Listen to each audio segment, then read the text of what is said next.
Gjatë kërkimeve historike rreth shqiptarëve në Greqi, ndesha në disa të dhëna se kryetari i parë i Republikës Demokratike të Argjentinës ishte Bartolomeo Mitre Martinezi, i cili ishte politikan, ushtarak, shkrimtar, gazetar, ish guvernator i Buenos Aires dhe një nga burrat e shtetit më të njohur në Amerikën Latine.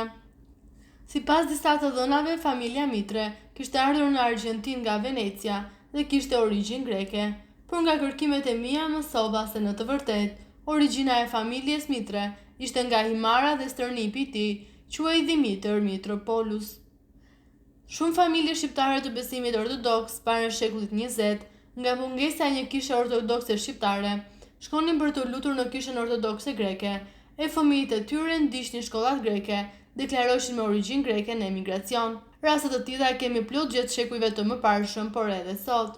Ne do të sjellim disa të dhëna se familja e Bartolomeo Mitro Martinezit ishte nga Himara. Familja Mitriu ose Dimitriu u largua nga Himara rreth vitit 1670 dhe emigruan si fillim në Venecia. Kjo familje himariote kishte lidhje të ngushta me shqiptarët nga Labova, humanistin e madh Vangjel Çapën. Bartolome Mitre ka lindur në qershor të 1821 në Buenos Aires, që në fëmijëri dallohej nga shpirti i tij kryengritës, kryelart dhe mos përfillës ndaj sfidave të jetës. Në moshën 15 vjeçare u largua nga Buenos Aires për në disa vende të tjera të Amerikës Latine. Nga viti 1836-1839 studioi në shkollën ushtarake Dega Artilleri dhe mori gradën Togher. Gjatë kësaj periudhe botoi shumë vjersha dhe shkrime në gazeta të ndryshme të Amerikës Latine. Në 1841 u martua me Delfina Mari Luisa de Vida Pi Perez.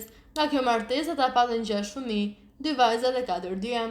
Nga mosmarrëveshjet e shumta politike që pati, u detyrua disa herë të ndryshojë vendbanim, duke jetuar në Kil, Peru, Uruguay, Bolivi. Ai udhëzoi që shumë betejë luftarake dhe u zgjoll disa herë ministër i mbrojtjes dhe i jashtëm i provincave amerikano-latine.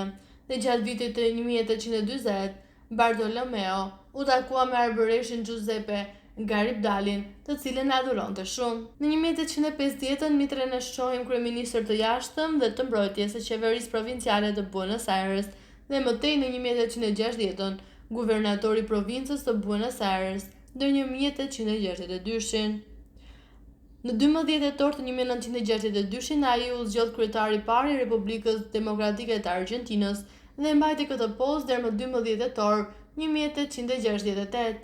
Ai për vitet që udhëhoi që Argjentinën është vlerësuar si kryetari i unitetit të vendit dhe zhvillimit ekonomik. Për fat të keq, deri më sot nuk është shkruar asnjëherë për Bartolomeo Mitre, që ka origjinë shqiptare, po bibliografët shkruajnë se ai ka origjinë greke, por siç dihet Himara s'ka qenë kurrë Greqi, s'ka patur grek. Prandaj është mirë që studuesit shqiptar që merren në diasporën shqiptare të bëjnë studime edhe për origjinën shqiptare të Bartolomeos Mitres.